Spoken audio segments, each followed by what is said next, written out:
Hi, my name's Mia Fife. I'm a solicitor in the Community Care Department of Morblatch Solicitors. I'm going to talk to you today about NHS Continuing Healthcare funding.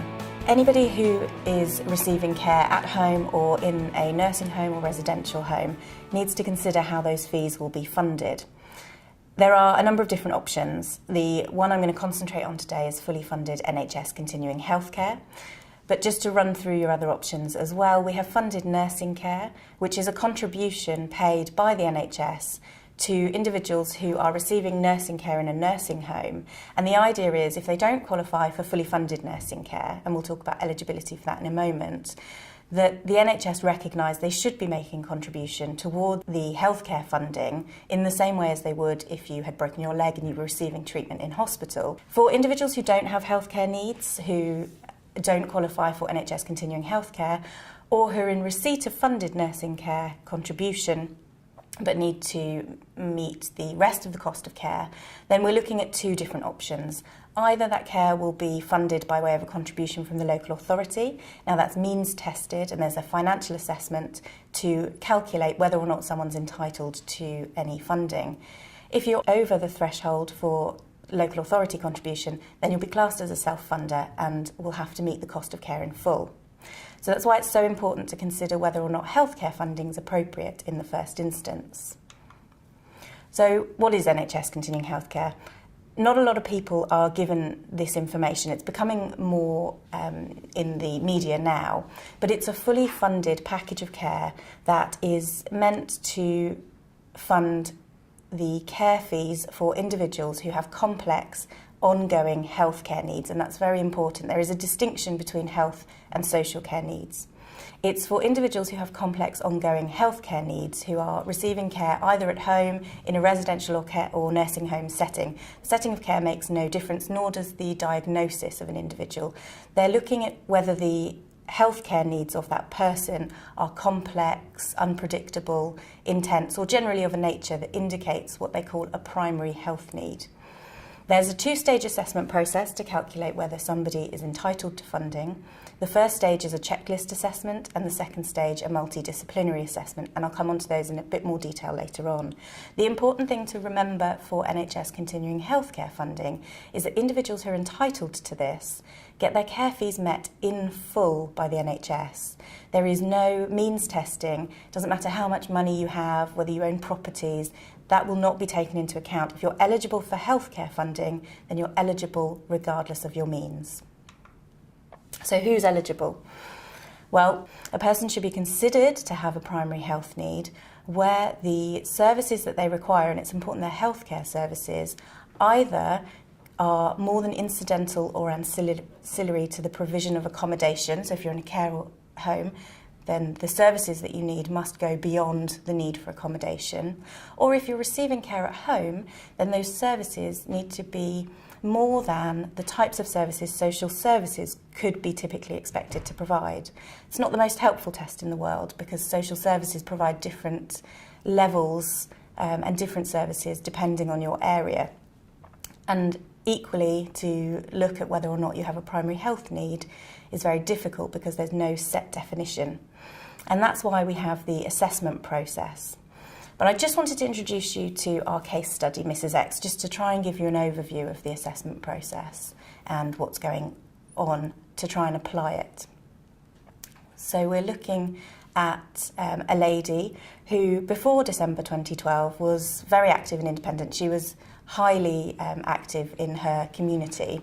She had lots of activities and groups that she joined. So in early December 2012, she had a stroke. And by the end of that month, there was a marked deterioration in her behaviour. She became more confused and her personality and ability to manage at home became very different to what they had been used to. So her family and friends noticed that there had been deterioration, confusion, and also in particular that she was wandering, and that was quite a worry for them. So because of this deterioration, she was referred to her GP, who referred her to hospital, and she had some tests. Now, she was in hospital for 4 months, and after the tests, they diagnosed her with viral encephalitis. That's not necessarily the key here. We're looking into whether or not there was a delay in diagnosis. But I just wanted to highlight the condition that she had and we'll talk through the assessment process for Mrs X in a moment. So I mentioned to you that the first stage of the assessment process was this checklist assessment. Now, the idea is that this is a screening tool used to identify individuals who might need a more thorough examination or assessment of their needs to determine whether they're eligible. There's a very low threshold at the checklist stage, so it's not necessarily that people who have a positive checklist and go on to have a multidisciplinary assessment of their needs that they're going to necessarily qualify. The idea is to screen out those who quite clearly don't have healthcare needs but need a more thorough assessment. The second stage is really the key to working out whether or not somebody has eligibility for NHS Continuing Healthcare funding. The final decision rests with the Clinical Commissioning Group, the CCG, and that's an NHS body. So this is NHS funding. They have the overriding decision and say as to whether or not somebody receives funding. That being said, the recommendation that's made is made by a multidisciplinary team. And this is a team of people, team of assessors, made up of at least 2 professionals from different disciplines. It's not always possible to have somebody from the local authority present in cases where an individual doesn't have an allocated social worker, for example. There may not be the resources to be able to provide that support, but really we should be asking for that as far as possible to make sure that both sides are able to put forward their view. If part of the test for determining whether or not somebody has a healthcare need rests on whether or not the services could be provided by the local authority, it makes sense to have somebody there to provide the information as to whether or not their services they think they should be providing. We would also expect to see in the assessment process any consultants or clinicians who have an active role in that individual's healthcare. So if they are providing services or looking after a specific need of the individual, we'd like to see that they are at least asked. They might not be present at the assessment, but they should be asked for their opinion to feed into the assessment process. The idea is that this is a thorough assessment of an individual's healthcare needs, so we really do need to know what those needs are going to be, either on discharge from hospital or already in a care home setting. Care providers should also be asked to input into the assessment process. And the individual or their representative should be invited to participate as well, to put forward their views on levels of need. Now, it might be that the individual themselves doesn't have capacity, or it would be too distressing to sit and go through the assessment process, but a family member or perhaps a professional representative or advocate can be very helpful at the assessment process to make sure that those views are being advocated appropriately.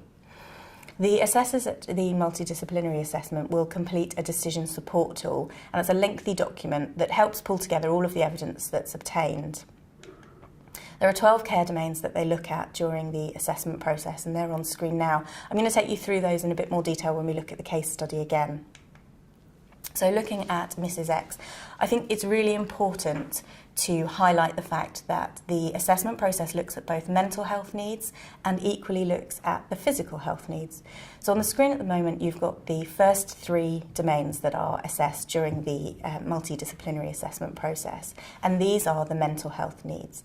And in individuals who have an acquired brain injury, these can be the most challenging domains to try and look at an individual's level of need and weight them appropriately. The purpose of the assessment process is to look and see whether or not an individual has healthcare needs, and to do that they assess each individual need, so of these 12 care domains, on a sliding scale, and they look at how severe the need is and what sort of support is required to meet those needs. They're always looking at the risk to the individual. So in this case, if we look at Mrs X's behaviour needs, the pre-admission assessment for the home, interestingly, stated that Mrs X had no history of noisy behaviour, no history of verbal or physical aggression. And yet 6 months later, having been admitted to the home, they were referring her for community mental health assessment because they were worried about her challenging behaviour. She had been displaying physical and verbal aggression towards the carers and staff. She had been shouting out seemingly random words in the middle of the night, very anxious and distressed. She was refusing to leave her bedroom, and she was quite often displaying inappropriate sexual or physical behaviour towards other residents or staff, anyone who came into contact with her. She was also smearing faeces, hiding it in her biscuit box next to her bed, and it became a significant concern not only to the family but also to the carers, who found that she presented very differently on a day-to-day basis than they had anticipated following the pre-admission assessment. And it's so important for individuals who have an acquired brain injury to be assessed over a period of time and not simply take a snapshot of their needs, because looking at the records and listening to professionals, they will have a very different view as to what that person's needs might be. So making sure that it really is a multidisciplinary assessment with feed in from any professionals involved is going to be so important in these cases. Looking at her cognition, Mrs. X had very little understanding. She varied from day to day, and she was actually much better in the mornings than she was in the afternoons. But by and large, she was very confused and unable to appreciate any risk to herself. During the assessment process, the assessors decided that, having listened to the information provided by everyone present, that actually her cognitive ability was variable and inconsistent. There was no way to be able to weight her needs in that domain with a general score, because they were so different on different days, at different times of the day, from month to month, for example. She, unlike somebody who had dementia, did not necessarily have a progressive condition that got worse gradually over time, but she could be better one day and worse another. She couldn't recognise risk to herself, and what we had to do during the assessment process is look at the level of need that she may require on any given day, so looking at her on her worst day, because that is the type of care she required. And in terms of psychological and emotional needs, she was anxious, she was depressed. She'd withdrawn from activities, and she had expressed suicidal thoughts to her family. She was concerned that she was a burden to them, and she was frustrated that she could no longer do the things that she used to be able to do. For example, she used to enjoy crosswords and doing those with her friend who visited every single day in the home. But she wasn't able to participate in that as much as she had previously, and that was a real source of frustration. She also had hallucinations, as she would see people outside her bedroom window, and she thought that they were trying to get in, and that could be very, very upsetting for her. Interestingly, the care staff during the assessment process didn't necessarily share the views of the family and the family friend who had been presenting their views on these domains, because they didn't have the opportunity to be with her as long and as often as the family and her friends were able to do. So again, it's really important, particularly when somebody has an ABI, and in this case encephalitis, to make sure that you really are painting an accurate picture of the individual. Often in these cases we see reports of somebody's needs that doesn't necessarily marry up with the person themselves. In terms of the physical needs, it's much more straightforward, or it can be much more straightforward, to have a look and see how that person presents and what sort of needs they have in those domains. And the reason for that is because you can see the need. If somebody, like in Mrs. X's case, is immobile, she was bedbound, needed a hoist and 2 staff for all transfers, and she had a very unsafe seating balance. She needed to be propped up because she was unable to reposition herself independently. And that's something that you can see. There was no disputing that because everybody could see the same presentation. In terms of communication, her cognitive ability impacted on that. So again, sometimes it was better than others, but more often than not, what she was saying was based on either the hallucinations or confabulation, or she was very confused, and so she wasn't necessarily reliable, and that had an impact on her need. We're looking at whether or not she was able to ask for a blanket if she was cold, but in this case she wouldn't necessarily know she was cold, or it would be based on a hallucination of snow outside, for example. In terms of nutrition, she was peg-fed. She had some small oral intake, but there was a risk of aspiration and a risk of malnutrition if that wasn't properly monitored. In terms of her continence needs, she was doubly incontinent. She had a catheter at first, but that was removed, and she wore pads. She had some UTIs and constipation management. Her skin was intact, but it was at risk of breakdown because of her immobility, and preventative intervention was required, so repositioning in bed, creaming every day, continence care as well. Her breathing was thankfully much better. There weren't too many needs there. She had some breathlessness on exertion, but this tended to resolve. And as she did much less in the home, this area became much less prevalent. In terms of medication, Mrs. X wasn't able to medicate herself. She was too confused and wasn't able to remember to take the medications at the set times of the day. They were also administered through her PEG. She had her bloods monitored regularly. She was on antidepressants and pain relief. There was some episodes of non-compliance, so she would spit the medications out and she would refuse these, but by and large they were able to administer them later on. And in terms of altered states of consciousness, as I mentioned previously, Mrs. X had had a stroke in December 2012, and there was also an episode where she had a period of fixed gazing for 30 to 40 seconds, but there was no other evidence that she'd had anything more recent. And then the last area of need that they look at is other significant care needs. It's not often that anything comes up here because the assessment process is so thorough and most of the needs are captured in the other 11 domains. But if there is anything that requires any specialist input, then it's worth noting that it can be caught in this last domain. So once they've done the assessment, we need to look at the scoring, and as I say, they weight the levels of need in each of those domains according to the severity. So in some cases there's severe, high, moderate, low or no needs. There's not a severe weighting in every domain, and in some domains there are a priority weighting as well. So we need to look at the scoring and see whether or not that equates to a primary health need. Unfortunately, there's a lot of discretion given here. So if somebody has a priority need or two severe weightings in any of the domain, then you would expect to see a recommendation that they're eligible for funding. But equally, where there's one severe and a number of high or moderate needs, or just high and moderate needs across the board, then it might also indicate a primary health need, and you need to look at how many needs they have in the different domains, because that might indicate that there is an intensity or complexity of need. And that's the second stage in the multidisciplinary assessment process. But just going back briefly to Mrs. X, she had a number of assessments. So she had one in August 2014 and then she was reviewed again in 2015. We said that she had one severe, 3 high and 5 moderate weightings in August 2014 and 1 severe, 1 high and 6 moderate weightings, levels of need in August 2015. You'll see the assessors disagreed with us and you'll see their scores on screen. That's not an automatic indication of eligibility, and so we had to look at the key indicators. Now, the key indicators are nature, intensity, complexity and unpredictability of need.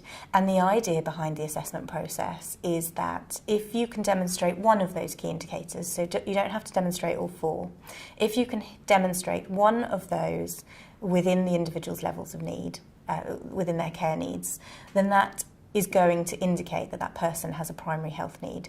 So if the needs are complex and require a higher level of skill to provide the care, then that's likely to indicate a primary health need. Or if they're unpredictable, unstable, variable, then that's likely to indicate a primary health need.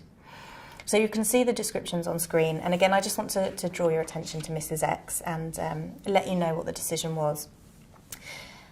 So in terms of Mrs. X's needs, they decided that the assessors decided that her needs stemmed from her cognitive impairment as a result of her acquired brain injury caused by viral encephalitis and stroke, and that these needs had an impact on her physical needs as well, increasing the support that she required as a whole. So looking at the totality of her needs.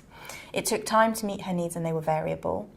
And as well as NHS staff and GPs who are already funded by the NHS, looking at the skilled intervention that were required and whether or not those needs were complex, she also had a number of other professionals who were involved in providing support throughout the process. So she had the speech and language therapist were involved, the dietitian was involved, she had specialist brain injury rehab, She had a physiotherapist, she had a psychologist, psychiatrist, OT were involved, haematology.